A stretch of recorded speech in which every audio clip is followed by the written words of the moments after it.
오늘 하나님의 나라 8번째 시간입니다. 오늘은 참된 회개 그 2번째 시간 좀 이어가도록 하겠습니다. 우리 지난 시간 말씀을 조금만 서치하고 들어가지요. 여러분, 누가 천국에 들어가는가? 누가 하나님 나라를 소유할 수 있는가? 누가 천국에 들어간다고 했지요?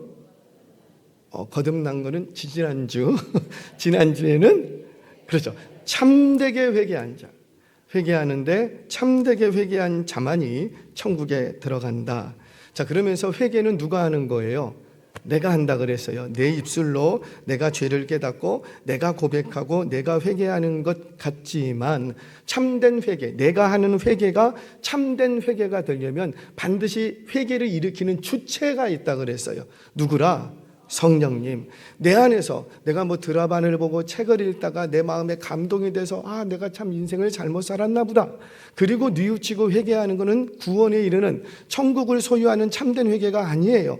내 안에서 일어나는 참된 회개가, 이 회개가 참된 회개가 되려면 내 입술로 내가 고백하고 내가 회개하지만, 내가 깨달아서 내가 눈물 흘리지만 내 속에서 회개를 일으키는 주체가 따로 있다는 거죠. 누구라? 성령님. 성령님이 내 안에 오셔서 죄사함의 은총을 내게 막 부어주셔서 그 죄사함의 은총에 반응하여 내 안에서 회개가 일어날 때 그것이 진정한 회개다 말씀을 드렸습니다. 자, 다른 한 가지는 언제 참된 회개가 일어나는가? 즉, 내가 내 입술로 죄를 고백하는 이 회개가 참된 회개인지 그렇지 않은지를 분별하는 기준이 있다 그랬어요. 그것이 뭐라? 말씀. 오늘 나에게 이 시간 주시는 말씀이 나에게 주시는 말씀으로 들려질 때 그 말씀이 나를 분별하는 기준점이 된다는 거죠. 그 말씀이 리트머스가 됐어. 말씀이 기준이 되어서 그 어미하신 말씀 앞에 나는 한다고 했는데, 나는 최선을 다한다고 했으나 그 어미하신 말씀 앞에 나를 비춰보니 너무 부족해. 그 어미하신 말씀 앞에 비춰보니 십자가에서 내가 너무 멀리 떨어져 있는 것 같아. 이것을 깨닫게 될 때 그 말씀이 기준되어서 내 안에서 일어나는 회개가 바로 참된 회개다 말씀을 드렸습니다. 자, 그래서 말씀이 참된 회개의 시작이고 말씀이 참된 회개를 일으키는 기준이 된다고 했죠.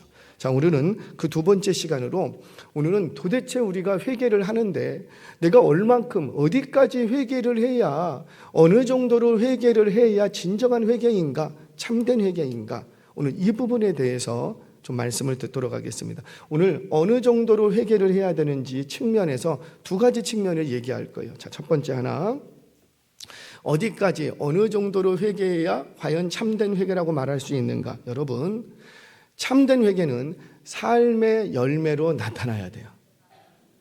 삶의 자리에, 나의 범죄했던 그 자리로 돌아가 그 삶의 자리에서 좋은 열매로 맺혀져야 되는 거예요. 그래야 참된 회개라는 거죠. 자, 우리 주님은 산상설교를 하시면서 그 마지막 부분에 이렇게 말씀하십니다.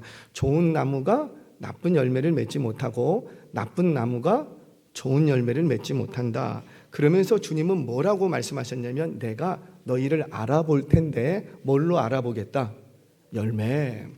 열매로 그들을 알리라. 열매로 너가 나를 사랑하는지, 열매로 너가 나에게 진정으로 회개했는지, 열매로 너의 삶 속에서 정말 하나님의 은혜를 구하는지 내가 너에게서 나타나는 열매로 알아보겠다라는 거예요.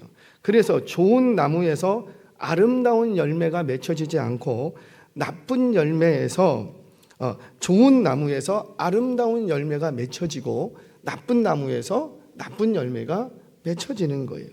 그러니까 지금 참된 회개에 뭘로 우리 하나님께서 보시겠냐면은 바로 너의 삶 속에서 너가 그 범죄했던 그 범죄한 현장에서 그 범죄를, 죄악들을 끊어내는 것뿐만 아니라 그 속에서 어떤 열매가 나올 때 좋은 열매를 맺으라는 거죠. 내가 그 좋은 열매를 보고 참된 회개라고 인정해 주겠다라는 거예요. 자, 오늘 본문에서 요한도 같은 말씀을 합니다. 우리 9절 말씀 같이 한번 읽어보겠습니다. 9절 시작. 이미 도끼가 나무 뿌리에 놓였으니 좋은 열매 맺지 아니하는 나무마다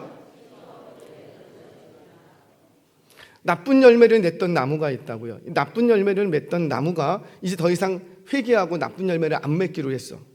그러면 그걸로 끝나는가? 그렇지 않다라는 거죠. 반드시 너 안에서 무슨 열매로 다시 나야 되겠다? 좋은 열매. 왜? 좋은 열매가 나야 너가 좋은 나무인 거를 내가 알겠다라는 거예요. 그래요. 참된 회개는 입술의 고백으로부터 시작되어야 합니다. 입술의 고백으로부터. 여러분, 마음으로만 회개합니다. 천만에요. 우리의 회개는 거기가 아니에요. 먼저는 나의 입술의 고백으로부터 시작해야지 돼요. 내가 우리 부모님께 못되게 굴었어. 잘못했어. 그것을 내가 깨달았어요. 그러면 우리는 누구에게 회개해야지 돼요? 하나님께? 부모님께? 하나님께 회개한 그것이 진정한 회개가 되려면, 참된 회개가 되려면 누구에게? 부모님께, 마음 상하게 했던 그 부모님께, 아프게 했던 그 부모님께. 우리는 자꾸 하나님 앞에만 회개한다고 그래요. 그래서 우리가 안 변하는 거예요. 하나님 앞에서 회개한 것이 참된 회개가 되려면 반드시 누구 앞에서도, 그렇죠, 사람 앞에서도 너희끼리 죄를 고백하고 회개하라 자꾸 강조하는 이유가 그거 아니겠어요? 사람 앞에서 회개하라는 거예요. 용서를 구하라는 거예요. 잘못했습니다 얘기하라는 거예요. 그런데 그 잘못된 거를 입술로부터 고백해야 돼요. 입술로부터 고백하는 그 고백이 참된 회개가 되려면 반드시 너가 그 범죄했던 자리로 돌아가 삶의 자리에서 열매로 나타내야 되는 거예요. 근데 이때 나오는 열매는 어떤 열매라? 좋은 열매. 내가 어머니의 마음을 상하게 한 게 너무 많아. 그래서 막 잠 못 들었어요. 그래서 날이 밝자마자 어머니한테 밤새도록 하나님 앞에 내가 불효했습니다. 나 같은 죄인 용서하세요. 밤새도록 회개를 하나님 앞에 하고는 눈을 뜨자마자 어머니한테 막 달려갔어요. 그리고 어머니 내가 잘못했습니다. 나를 용서해 주세요. 거기서 끝나면 안 된다라는 거죠. 용돈도 드리고 좋은 옷도 좀 한번 입혀드리고 좋은 음식도 해드리고 관광도 좀 시켜드리고. 무슨 말이냐면 내가 마음을 여지껏 끼치게 해서 아프게 해서 나쁜 열매를 맺었으니 이거 안 하겠다라는 거예요. 근데 안 하겠다라는 건 좋은데 거기서 멈추지 말고 이제는 무슨 열매를 맺히도록, 좋은 열매를 맺히도록 거기까지 가야 참된 회개라는 거예요. 그저 입술로만 잘못했습니다, 다시는 그러지 않겠습니다, 입술로 고백하고 눈물 흘린다 해도 삶의 자리에서 이전의 죄악들을 끊어내지 않는다면 참되게 회개한 것이 아니라는 거예요. 좋은 열매로 나타나야 된다는 거예요. 오늘 본문을 좀 들여다보죠. 세례 요한은 예수님보다 6개월 먼저 출생을 해서 로마의 그 황제 중에 디베로 황제의 15년, 디베로 황제 15년의 사역을 시작합니다. 이때가 연대기적으로 어떤 학자는 25년이다, 어떤 학자는 27년이다. 그런데 추후 대략 26년 전후가 되는 거예요. 이 세례 요한은 특별히 전국을 다니면서 사역하지 않고 요단강을 중심으로 사역을 합니다. 400년 만에 출현한 이 선지자답게 하나님의 음성을 그대로 이 백성들에 전해줬어요. 뭘 전했어요? 회개하라, 천국에 가까웠다. 회개하라는 거예요. 회개하라는 거예요. 다행히도 이 세례 요한의 회개의 요청, 회개의 소리를 듣고 이 백성들이 회개하기 시작합니다. 그래서 전국에 있던 각 다양한 부류의 사람들이 이 요단강으로 와서 우리 회개하겠습니다 라는 증표로 이 세례 요한 앞에서 물 세례를 받는 거예요. 자, 우리 7절 한번 읽겠습니다. 7절 시작. 요한이 세례받으러 나오는 무리에게 이르되 독사의 자식들아, 누가 너희에게 일러 장차올 자, 잠깐만 띄어놔 주세요. 세례 요한에게 이제 세례를 받으러 왔습니다. 그 무리들을 향해서 독사의 자식들아 이렇게 얘기했어요. 이 누가복음의 기자는 누구일까요? 누가예요. 누가는 이 독사의 자식들이라는 대상을 뭘로 규정했냐면 무리들 이렇게 했습니다. 무리. 그런데 사실은 그렇지 않아요. 많은 무리들이 다양한 계층의 사람들이 왔지만 독사의 자식들이라는 직접적인 1차적인 책망을 받은 것은 마태복음을 보면은 바리새인들과 서기관들을 향해서 이렇게 얘기했던 거예요. 바리새인들과 서기관들을 향해서, 세례 받으러 나온 바리새인과 서기관들을 향해서 독사의 자식들아 이렇게 심각하게 책망을 했던 거지요. 왜 이런 책망을 했는가? 이들은 진정으로 회개하기 위해서 요한 앞에 온 게 아니었어요. 그죠? 지금 요즘 당시에 선풍적인 인기를 일으키고 있는 이 요한, 도대체 요한이 어떤 일을 하는가? 요한의 동태를 살피기 위해서 나왔을 뿐이지 진실로 그 회개의 음성을 듣고 회개하는 차원에서 나왔던 게 아니었던 거예요. 무슨 말이에요? 지금 회개가 선포되는 여기까지 와서도 네 마음을 강팍하게 먹고 회개하지 않고 여전히 강팍한 상태 그대로 있다면 뭐라? 독사의 자식들아! 라고 얘기했다는 거죠. 자, 두 번째로는요, 이 무리들 중에는 바리새인과 서기관들도 있었지만 그 외에도 평범한 사람들도 있었어요. 평범한 일반 서민들, 그리고 세리들도 있었고, 그리고 군인들도 있었답니다. 이 외에도 수많은 계층의 사람들이 많이 모여들었어요. 자, 그런데 이들을 향하여서 이 요한은 참된 회개가 무엇인지를 말씀하고 있습니다. 우리 8절 말씀 같이 한번 읽습니다. 시작. 그러므로 회개에 합당한 열매를 맺고 속으로 아브라함이 우리 조상이라 말하지 말라. 내가 너희에게 이르노니 하나님이 능히 이 돌들로도 아브라함의 자손이 되게 하시리라. 아멘. 무슨 말이에요? 굉장히 충격이에요. 자기는 아브라함의 혈통이라고요. 할례를 받았다고요. 율법이 있다고요. 지금 세례 받으러 왔다고요. 근데 그들을 향해서 요한이 뭐라냐면 너희도 이렇게 해서 하나님의 자녀 되는 게 아니라는 거예요. 뭐 하라? 회개에 합당한 열매를 맺고, 열매가 없으면 너희 아브라함의 자손이라고 얘기도 하지 말라라는 거예요. 얘기도 하지 말라. 무슨 말을 합니까? 너희가 회개했다고는 하지만 제발 입술로만 고백하지 말고 겉으로만 물세례 받았다고 나는 다 됐다, 형식과 격식과 외식만 갖추지 말고 삶 속에서 열매로 회개를 보이라는 거예요. 그럼 그 열매가 뭘까요? 구체적으로 말씀하시죠. 참 성경은 구체적이에요. 나중에 쭉 보겠지만은 성경은 두리뭉실하지 않아요. 심지어 구약 같은 경우는 너희 도로 공사할 때 맨홀 뚜껑 잘 덮어놔라. 그걸 율법으로 정해놨다고요. 너희 건축할 때에, 아파트 지을 때에 난간 튼튼하게 해놔라. 튼튼하게. 그거 잘못하고 무슨 사고 생기면은 그거 지었던 사람 내가 너에게서 핏값을 물겠다. 그 정도로 하나님의 말씀은 매우 구체적이에요. 매우 구체적. 오늘 요한도 회개의 열매에 대해서 구체적으로 얘기를 합니다. 자, 먼저 평범한 일반인들에게는 뭘 요구합니까? 옷 2벌 있는 자는 어떻게 하라? 그렇죠. 나눠줘라. 먹을 것도 나눠줘라.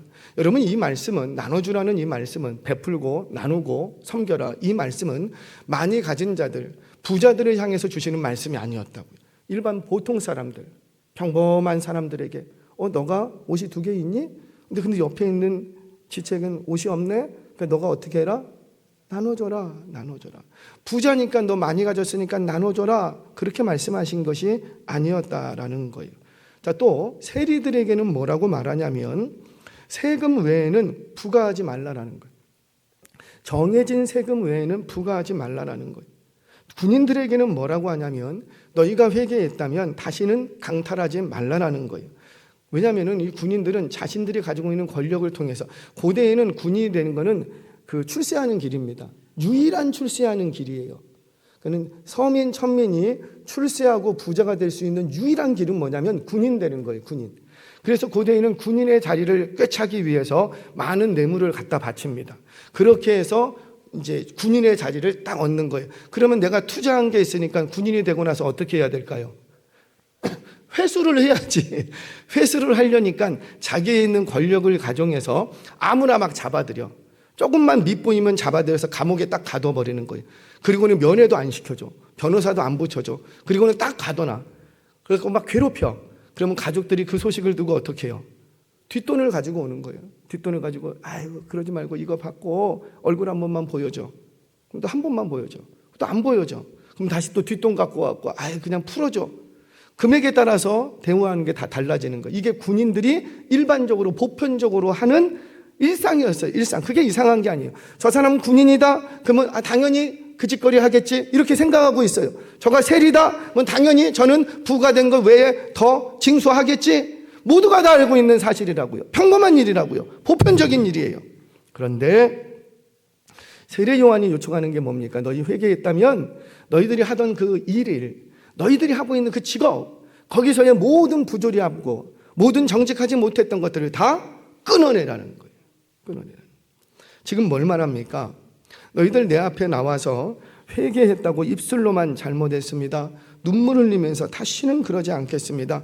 뉘우치는 정도가 아니라 내 앞에서 그렇게 뉘우치는 정도로 끝나서는 안 된다는 거예요. 물론 참된 회개의 시작은, 참된 회개는 방금 전에도 말씀드렸지만 입술의 고백으로부터 시작해요. 입술의 고백. 누구 앞에서? 하나님 앞, 하나님 앞에서 밤새도록 울고 회개하고 날이 밝으면 누구를 찾아가서? 사람 앞에서 내가 당신의 마음을 아프게 했습니다. 사람 앞에 가서 회개하는 거예요. 그러니까 사람이 알아들으려면 어떻게 해야 돼요? 말로 해야죠. 그래서 입술의 고백은 의미 없는 건 아니에요. 우리 주님께서도 너희가 입술로 고백하면, 너희가 만일 우리 죄를 자백하면 저는 미쁘시고 의로우사 우리 죄를 사하시며 모든 불의에서 우리를 깨끗하게 하실 것이라. 뭐만 했는데도 자백, 고백, 사람 앞에서 잘못했습니다, 용서해 주세요, 말만 했는데도 불구하고 하는 하나님이 그걸 들으시고 내가 너를 깨끗게 하겠다 약속해 주십니다. 그래요. 우리 주님은 우리의 입술의 고백을 들으세요.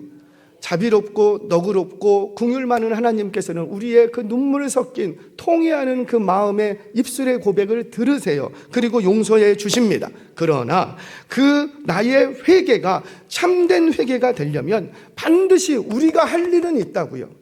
우리가 할 일이 뭐라? 입술의 고백으로 그치는 것이 아니라 반드시 너가 범죄했던 그 삶의 현장으로 돌아가서 그 죄악들을 끊어내기만 하는 것이 아니라 뽑아낸 것이 끝나는 것이 아니라 그 뽑아낸 자리에 뭘 심으라?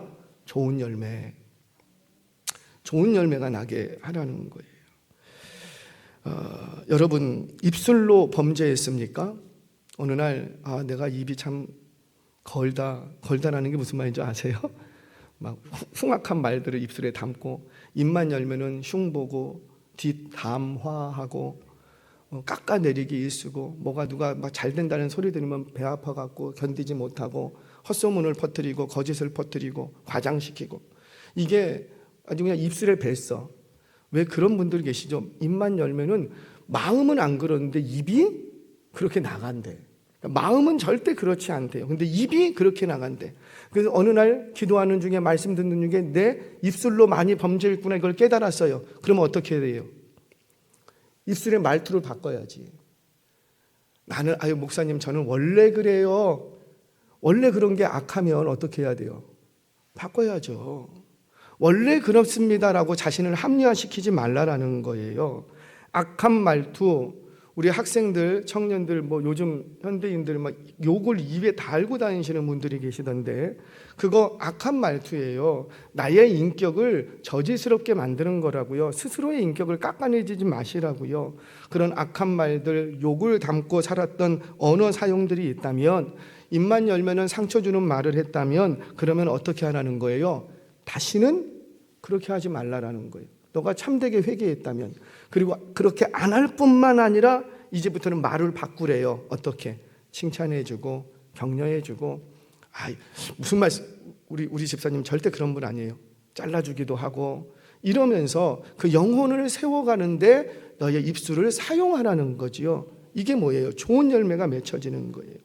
만일 너의 손과 발이 죄를 지었다면, 맨날 회사 끝나고 1차, 2차, 3차 가는 발걸음이었다면 그 발걸음을 내가 이렇게 살면 안 되겠구나 깨닫고 회개했다면 어떻게 하고, 그 발걸음을 멈추고 손으로 발로 지었던 죄악의 자리에서 멈추고 그 죄악으로 치닫던 발걸음을 내가 이제 어디로 바꾸고, 어디 내 도움이 필요한 곳은 없는가?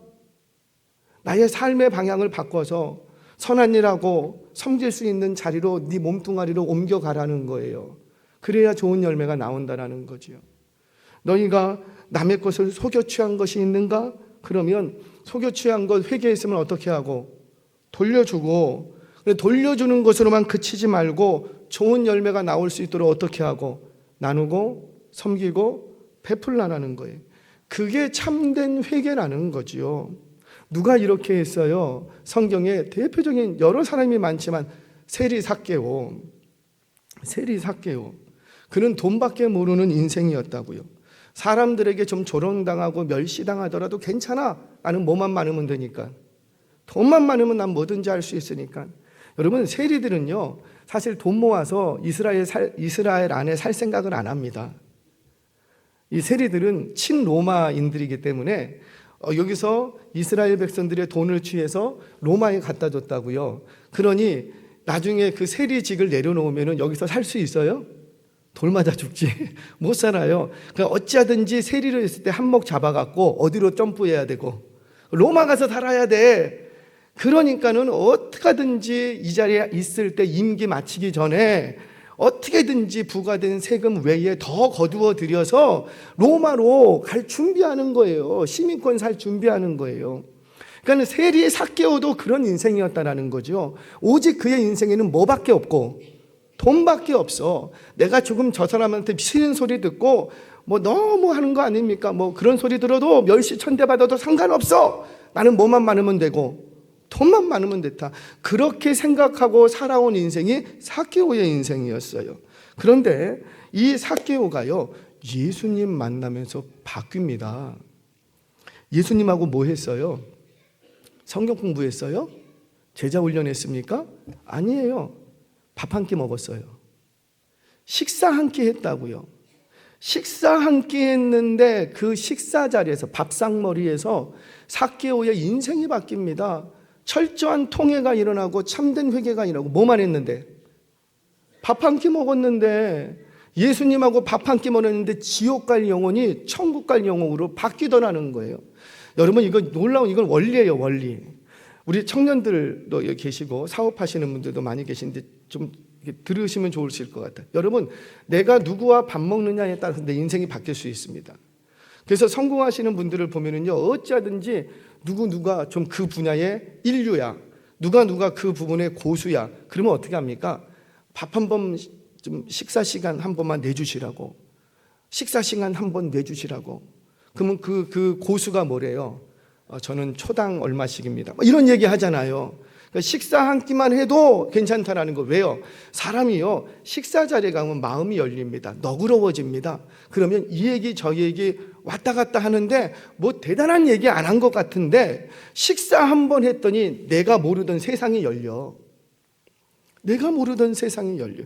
돈은 그런 데 쓰는 거예요. 돈은 그런 데 쓰는 거예요. 그거를 우리는 지출이라고 말하지 않죠. 그걸 뭐라 그래요? 투자예요. 밥 먹는 거 그거 아껴야지. 그 지출로 생각하면 그거 아껴야 돼. 그러면 그분은 항상 거기서만 생각을 할 거예요. 그럼 때때로는 뭐도 필요해요. 내 인생에 도약이 필요하고 뭔가 큰 비전을 꿈꾸고 있으면 쓸 때는 쓸 돈이나 있나? 그걸 투자라고 합니다. 그래서 성공하는 회사들을 보면은요, 보통 이제 주가가 계속 올라간다고 하죠. 성공하는 회사들을 보면은 오너들이 이걸 잘해요. 뭘 아끼고 뭘 투자를 해야 될지 이거를 잘합니다. 그래서 사실은 모든 가정도 그렇고 회사도 그래요. 정말 좀 인류가 되고 싶다. 그러면 이거 하나만 지키면 돼요. 지출은 줄이고 투자는 늘리고. 이거는 경제 원리예요. 제가 이걸 얘기하려고는 하는데, 자, 여하튼 간에 세리 삭개오는 식사 자리에서 누구랑 밥 한 끼 먹었는데, 예수님하고 밥 한 끼 딱 먹었는데 눈이 열립니다. 그러면 그 밥상 머리에서 우리 예수님이 세례 요한에게 제자 훈련 시켰는가? 그렇지 않았다라는 거죠. 그냥 식사 자리에서 예수님이 하시는 행동 하나, 뭐 거기 소금 좀 주시겠습니까? 거기 나이프 좀 주시겠습니까? 그냥 평소에 그 하시던 행동들, 그리고 제자들하고 무슨 얘기를 해. 제자들하고 얘기를 하는데 그 얘기를 자기한테 하는 얘기도 아니더라고요. 제자들하고 식사 자리에서 참 오늘 누구 만났지? 그 성도님 좀 어때요?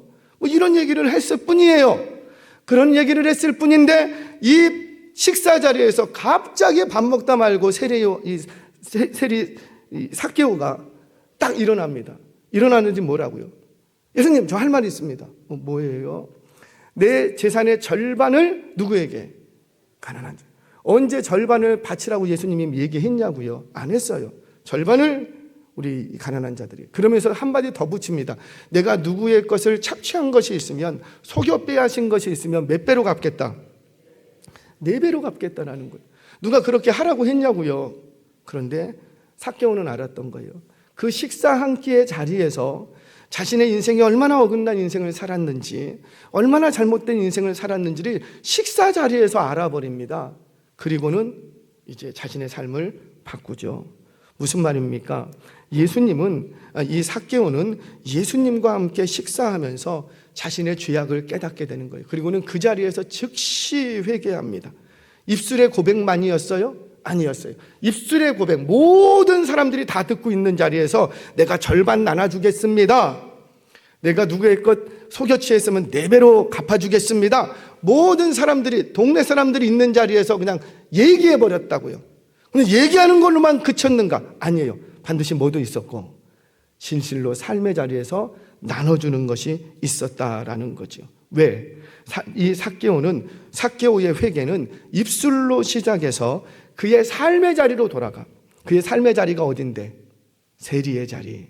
자기가 어떤 삶을 살았는지 그 세리의 자리에 돌아가서 내가 정당하지 못하게 부과한 세금 받았던 거, 그거 이제까지 했던 일이라고요. 어떤 특별한 죄악이 아니었고 이제까지 했던 일이에요. 그거 내가 다시는 하지 않겠습니다. 4배로 갚겠습니다. 다시는 하지 않겠습니다. 그 말 들었을 때도 동네 사람들이 너무 박수쳤을 거예요. 좋아서. 그런데 한술 더 뜹니다. 내가 어떻게 하겠다? 4배로 돌려주겠다.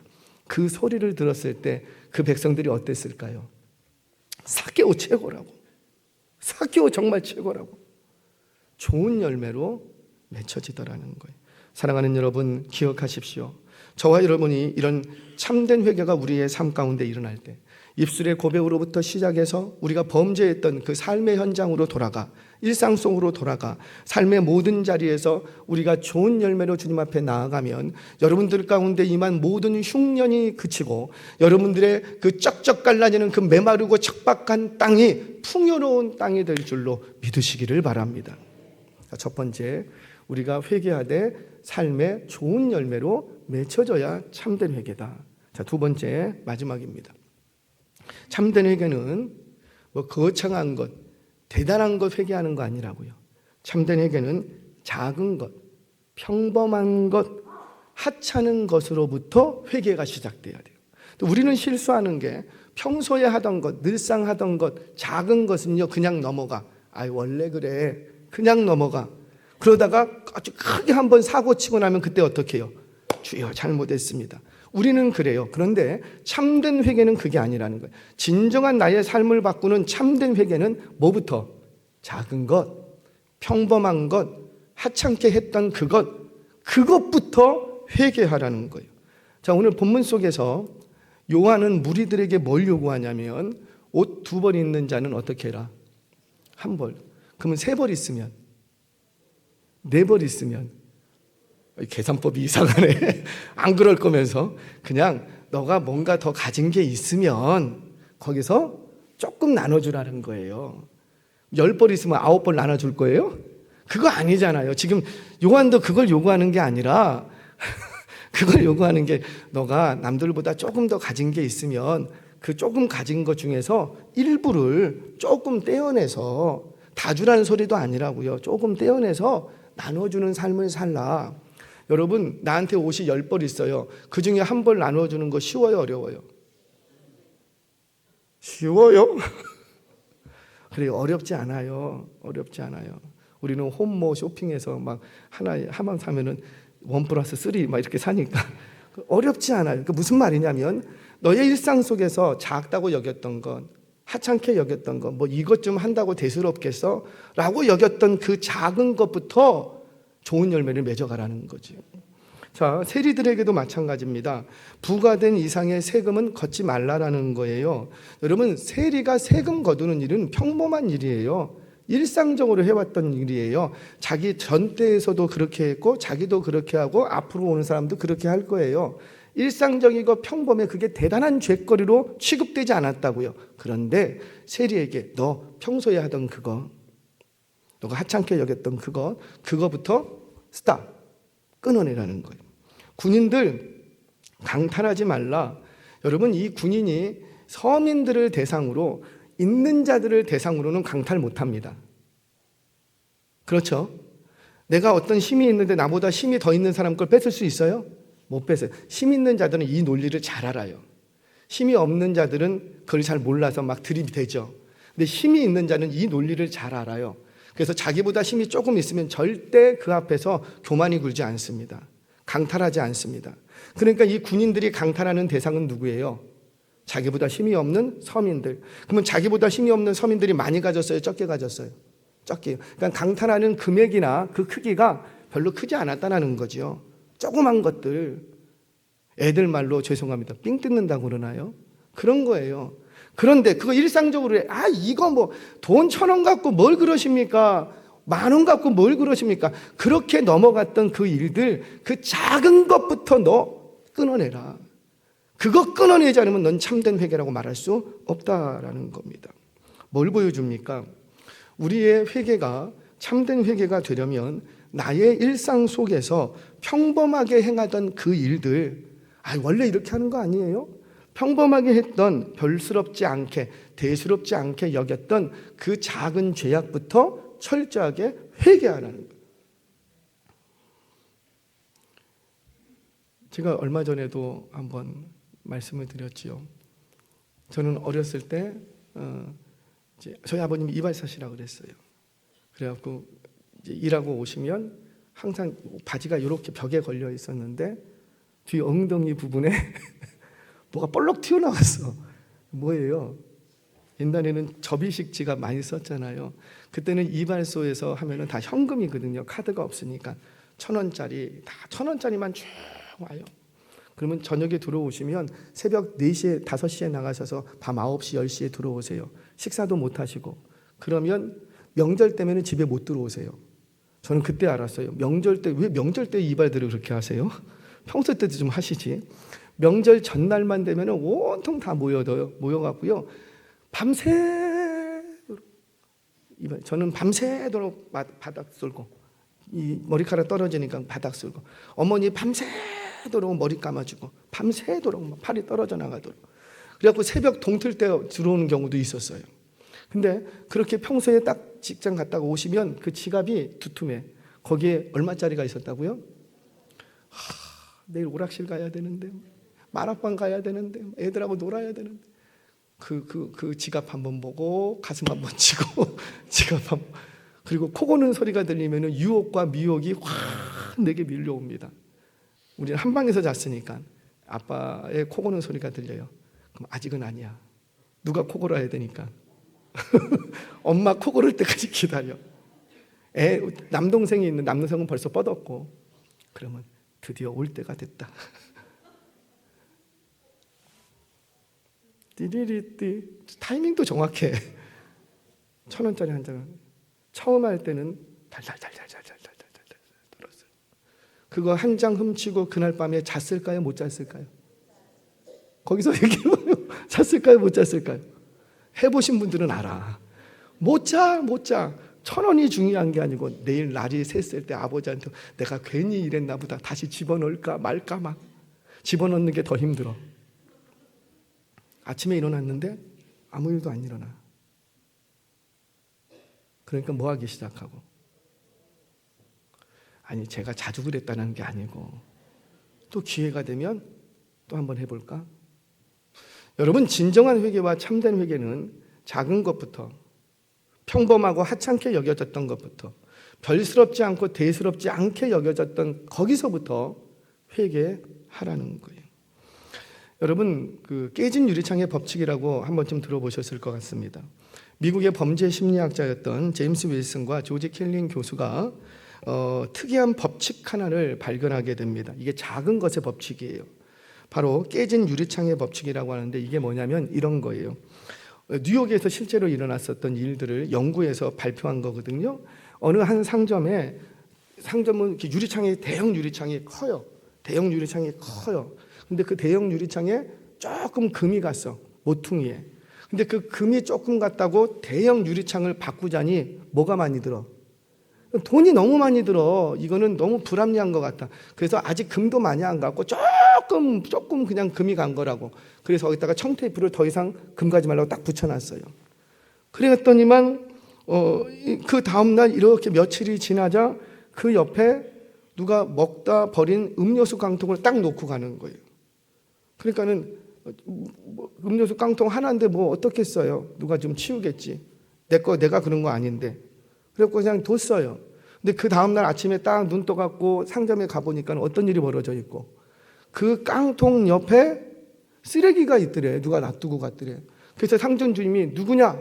내가 버린 거 아니까는 버린 사람이 찾아가라. 그리고 안 치웠어. 그랬더니 그 다음날부터 어떻게 되고? 계속 쓰레기가 쌓이는 거예요. 그렇지만 그 쓰레기가 쌓이자 불량배들이 그 쓰레기가 쌓여있는 벽면에다가 낙서를 하기 시작합니다. 외국 사람들은 왜 이렇게 낙서를 하는 걸 좋아하는지 낙서를 하기 시작해요. 낙서를 하기 시작하니까는 다른 불량배들이 또 거기에 모이기 시작해. 다른 불량배들하고 같이 모이다 보니까 거기서 불량배들끼리 패싸움이 일어났어요. 실제로. 그러다 보니까 어떻게 됩니까? 이 상점 앞에서 패싸움을 하니까 상점의 유리창이 왕창 다 깨져버리고 그 안에 들어가고 이 상점 전체가 험한 꼴대 완전히 문 닫아버렸다고요. 얼마나 그 피해가 큰지 문을 닫아버렸다고요. 이게 뭡니까? 이게 바로 깨진 유리창의 법칙이에요. 깨진 유리창처럼 그거 뭐가 대단하겠냐? 별거 아니다. 그거 하나 그냥 방치했더니 더 큰 범죄로 일어나더라는 거죠. 여러분, 교회는 깨끗해야 돼요. 교회는 허름한 거 이렇게 막 쌓아놓으시면 안 돼요. 막 쌓아놓으면 어떻게 돼요? 또 누군가 거기다 또 쌓아놓습니다. 그러니까 교회는 그때그때 치워야 되는 거예요. 들을 귀 있는 자는 들을지어다. 집에도, 가정도 마찬가지 아니겠습니까? 가정에서도 이건 내일 치워야지, 모레 치워야지 그러면서 계속 쌓아놓으면 어떻게 돼요? 벌레 생기고 바퀴벌레 생기고 날파리가 꼬이고, 아무리 작은 것도 그때 작을 때 빨리빨리 치우면 날파리 꼬일 일이 있어요, 없어요? 없어요. 근데 그냥 저녁에 치우지. 저녁에 뭘 치워? 내일 아침에 또 치워야지. 조금 더 있다 치워야지. 이 봉투가 지금 몇 리터짜리인데 이거 다 채우고 치워야지. 그러다가 이상한 냄새가 집안에서 나기 시작하고 벌레가 꼬이고 날파리가 생기고. 때려보지 마시고. 근데 그런 거예요. 그런 거예요. 그러니까 뭡니까? 작은 건, 하찮게 여겼던 것, 별 볼 일 없다고 생각했던 그것부터 바로잡지 않으면 안 된다는 거지요. 이 깨진 유리창의 법칙을 이용해서 크게 혜택을 본 도시가 있습니다. 바로 뉴욕이었어요. 1980년대 뉴욕은 그야말로 그 무법 천지였다고 합니다. 뉴욕에서 1년에 일어나는 그 강력범죄라고 하면은 살인, 강도, 강간 얘기예요. 강력범죄가요 1년에 60만 건이 넘었대. 이 뉴욕 안에서만. 당시에 뉴욕에 가는 여행객들에게 공공연한 그 소문이 뭐였냐면, 뉴욕에 가면 절대 지하철로 내려가지 말라. 왜? 모든 강력범죄가 다 어디서 일어나니까? 지하철에서 일어나니까. 그때 이 조지 킬링 교수가 뉴욕의 교통국장하고 우연히 이것도 밥을 먹을 때 역사가 일어났어요. 밥을 한 끼 먹게 됩니다. 식사 자리에서 이 당시 교통국장이 데이비드 건이라는 인물인데, 이 데이비드 건에게 자기가 연구한 그 깨진 유리창의 법칙을 쭉 설명을 했어요. 이 법칙을 듣고 이 교통국장이 즉시로 그 다음날 전 직원을 다 모아드립니다. 전 직원을 다 모아드리고 발표를 하는 거예요. 우리 도시의 강력범죄를 줄일 수 있는 매우 좋은 그 방안 하나를 내가 발견했다. 그러면서 전 직원을 모아놓고 막 그러는 거예요. 뭐였을까요? 우리 이제부터 범죄와의 전쟁을 선포하자. 그런 게 아니었다고요. 우리 전 직원은 지금 다 지하철로 내려가서 낙서를 지워라.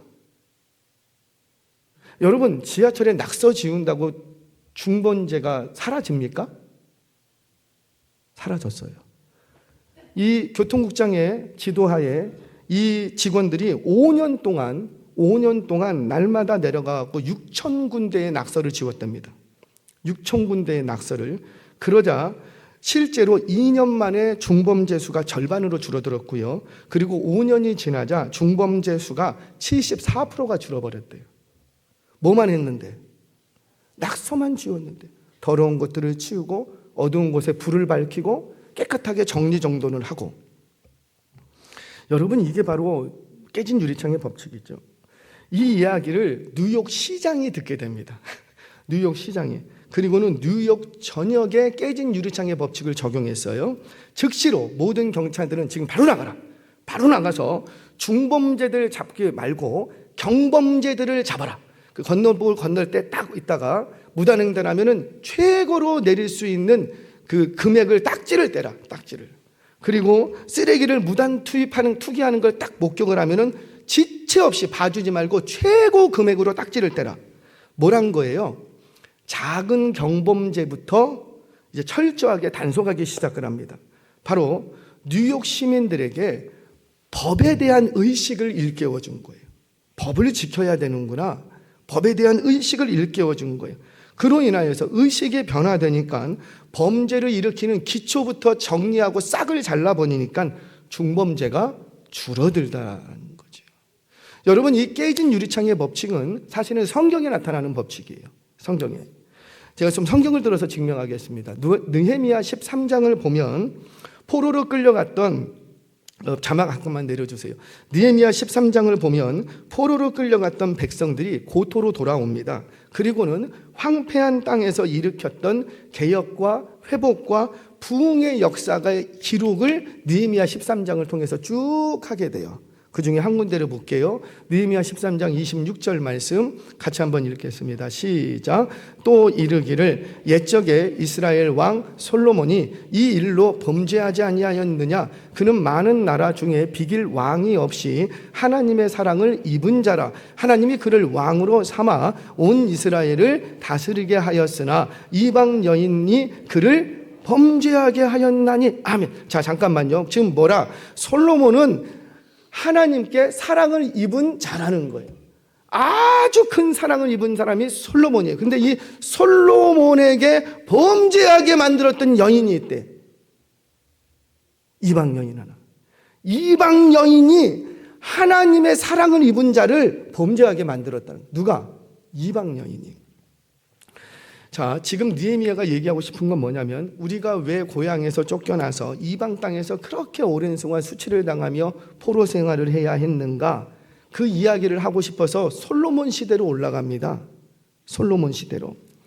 솔로몬 시대라면요 거의 1500년 전 사람이라고요. 솔로몬 시대까지 올라갑니다. 그리고는 1000년 전의 사람이에요. 그리고는 솔로몬 시대로 거슬러 올라가서 솔로몬 그는 하나님의 사랑을 입은 자였다. 그런데 이방 여인 하나를 딱 맞이했다는 거예요. 그 이방 여인을 왜 아내로 맞이했죠? 그 여인의 육체가 탐나서 그랬던 거예요? 아니에요. 아니에요. 이 이스라엘이라는 땅은 절반이 척박한 광야예요. 그러다 보니 뭘 심어서 얻을 수 있는 게 별로 없어. 이 땅은 광물도 안 나. 그러니까 순수하게 이 땅이 뭔가를 움직여 가려면은 무역밖에 없는 거예요. 무역밖에. 그래서 이 솔로몬이 이 나라를 유지하고 이 나라를 지켜낸다라는 명분으로 뭐 하기 시작하냐면 무역의 길을 열기 위해서 온 이방 사람들의 그 처자들하고 다 결혼을 합니다. 처음에는 한 사람하고만 했겠지요. 근데 시간이 쭉 흐르니까 처첩이 몇 명? 한 사람도 간수하기 힘든데 1000명. 여러분 1000명이면요 오늘 내가 만난 이 아내를 얼마 후에 만나야 돼요? 3년 6개월 3년 6개월에 만났어요. 그러면 첫 솔로몬이 이 여인을 만나고 첫 한마디가 뭐였을까요? Who are you? 당신 누구십니까? 알지도 못해. 기억이 하지도 못해. 그래서 에스더가 그렇게 두려워 떨었던 거 아니에요? 기억하지도 못할 거라는 거예요. 왜 이렇게 되었는가 하고 그는 나라를 생각한다라는 명분으로 국민들의 평안과 안전을 위한다는 명분으로 여러 나라의 이방 처자들을 다 데려오고 귀족들의 딸들을 다 데려와서 결혼을 했던 거지요. 여러분, 그래서 이 나라가 이방 여인 하나가 들어왔는데 그 하나 들어온 여인이 몇 명이 돼버리고 1000명이 돼버리고 그러자 이 백성들이 망하게 되었다는 거예요. 여인 하나가 딱 들어왔는데 이 여인이 바알과 아세라를 섬깁니다. 그래서 이 여인 한 사람을 위해서 다른 사람하고 요 여인 한 사람을 위해서 왕궁에다가 바알 신전을 조그맣게 하나 만들어줬다고요. 그랬더니 얼마가 지나니까 이스라엘 땅 전역에 산당을 지어주게 되더라는 거예요. 단지 뭐만 했는데 이 여인 이거 멀리 타국까지 와서 참 안 됐다. 이 여인 너 당신 좋아하는 게 뭐야? 나 바알신을 섬기는데 신전 조그맣게 하나만 지어주세요. 그래. 그래서 그거 하나 조그맣게 하나 지어줬다고요. 그랬더니 얼마 지나니까는 그 왕궁 안에 신전이 몇 개가 있고 1000개. 조금 지나니까 어떻게 되고 온 이스라엘 땅, 산 좋고 물 좋은 곳 온 이스라엘 땅에 다 뭐가 세워지고 산당이 세워지고, 그러다가 이 백성들이 이렇게 망하게 되었다. 반복은 원리라고 그랬죠. 이스라엘 역사상에서 가장 악한 왕이 있습니다. 누구예요?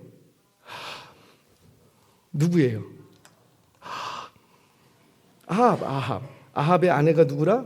이세벨. 아합과 이세벨의 딸이 누구냐면 아달랴라는 딸이에요. 자, 여러분, 아합이 왜 이렇게 역사의 길이 남을 악한 왕이 되었는가? 열왕기상 16장 31절 말씀 같이 읽겠습니다. 시작. 느밧의 아들 여로보암의 죄를 따라 행하는 것을 오히려 가볍게 여기며 시돈 사람의 왕 엣바알의 딸 이세벨을 아내로 삼고 가서 바알을 섬겨 예배하고. 아니, 이것 좀 어때? 한 번만 하는 건데 어때? 이거는 별로 티도 안 나. 가벼이 생각했다고요. 이세벨이라는 여인, 이방 여인 한 사람을 받아들였을 뿐이에요. 그런데 시간이 조금 지났더니 온 나라, 온 국토에 있는 민족들이 다 바알을 섬기더라는 거죠. 자, 그랬더니 자녀를 낳았습니다. 둘 사이에. 자녀를 낳았더니 어떻게 돼요? 이 자녀는 태어나면서부터 누구를 찾기 시작하고, 바알. 여호와의 백성이 바알을 찾기 시작해. 성경 봅니다. 열왕기하 1장 2절 말씀 같이 한번 읽겠습니다. 시작. 아하시야가 사마리아에 있는 그의 다락 난간에서 떨어져 병들매 사자를 보내며 그들에게 이르되 가서 에그론의 신 바알세숲에게 이 병이 낫겠나 물어보라 하니라. 아멘. 아하시야가 아합의 아들입니다. 그러니까 이 아들은 어렸을 때부터 누구만 섬기기 시작한 거예요? 눈뜸에서부터 그냥 바알. 자신한테 문제가 생기니까 누굴 찾고, 시키지도 않았는데 그냥 바알을 이렇게 쪼르륵 하는 거예요. 여러분, 둘 사이였던 아달랴, 딸은 더해요. 엄마보다 더해요. 엄마보다. 성경 봅니다. 역대하 24장 7절 같이 한번 읽겠습니다. 시작. 이는 그 악한 여인 아달랴의 아들들이 하나님의 전을 파괴하고 또 여호와의 전의 모든 성물들을 바알들을 위하여 사용하였음이었더라. 이 악한 여인 아달랴. 자, 아합과 아세라의 딸이 아달랴예요. 이 아달랴도 적극적으로 바알을 섬겼어. 근데 아달랴가 낳은 자녀들은 엄마보다 더해. 그냥 아달랴는 그냥 바알 신전에 가서 바알만 섬겼는데 그 자식들은 뭘 했더라? 여호와의 전에 가서 여호와의 전을 파괴하고 여호와의 전 안에 있는 성물을 가져다가 누구에게 갖다 바치고? 바알에게 갖다 바치고. 그냥 아합은 이세벨이라는 여인 하나 그냥 데려왔을 뿐이라고요. 그 한 여인 데려왔을 뿐인데 조금 시간이 지나고 갔더니 그 한 여인 데려온 거 그거 하나 회개하지 않은 결과 이 민족 전체가 망하더라는 거죠. 사랑하는 여러분, 본질로 돌아간다는 게 뭐예요? 본질로 돌아가는 건 거창한 게 아니에요. 본질로 돌아가는 건 대단한 게 아니에요.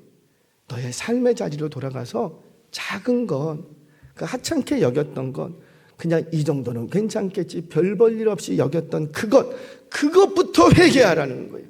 그게 본질로 돌아가는 거예요. 말씀을 정리합니다. 사랑하는 여러분, 참된 회개는 입술로만 하는 게 아니라고요. 물론 입술의 고백이 중요해요. 왜냐하면 우리 하나님이 입술의 고백을 듣고 죄를 용서해 주겠다고 약속하셨기 때문이에요. 그러나 그거는 주님이 하실 거예요. 그러나 내가 할 일이 있다고요.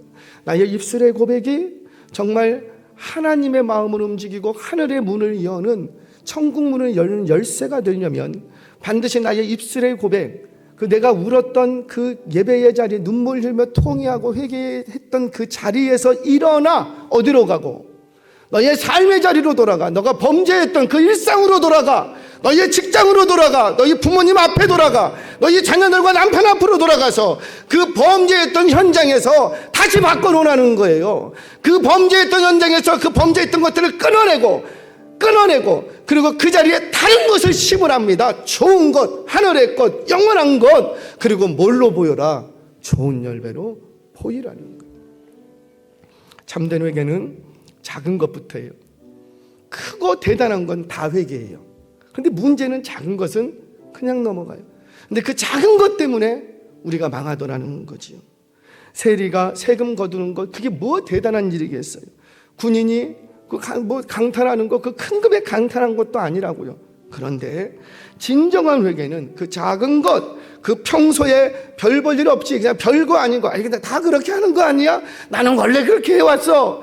항상 해왔던 그것 끊어내고, 너가 정말로 회개했다면 그 속에 하나님의 마음을 심고 하나님의 것, 영원한 것, 참된 것, 옳은 것, 확실한 것으로 다시 심으고, 그리고 열매를 보이라는 거예요.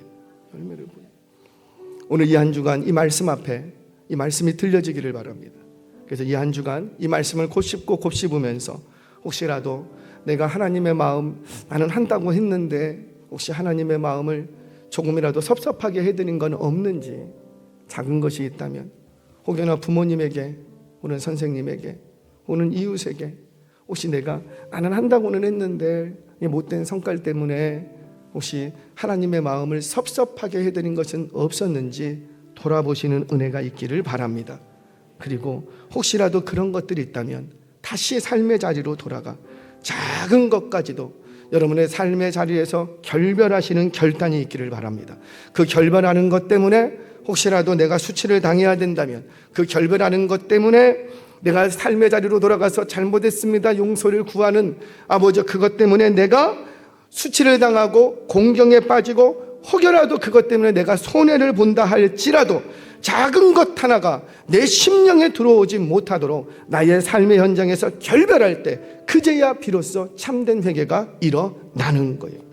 뉴욕 시내의 지하철이 그 낙성 하나 지우는 것으로부터 회복이 일어났던 것처럼 저와 여러분의 삶의 자리에서 이제껏 있었던 작은 죄악들이 있다면 그 작은 죄악들을 결박하고 하나님의 예비하신 놀라운 축복들을 받아 누리시는 은혜가 있기를 주의 이름으로 축원합니다.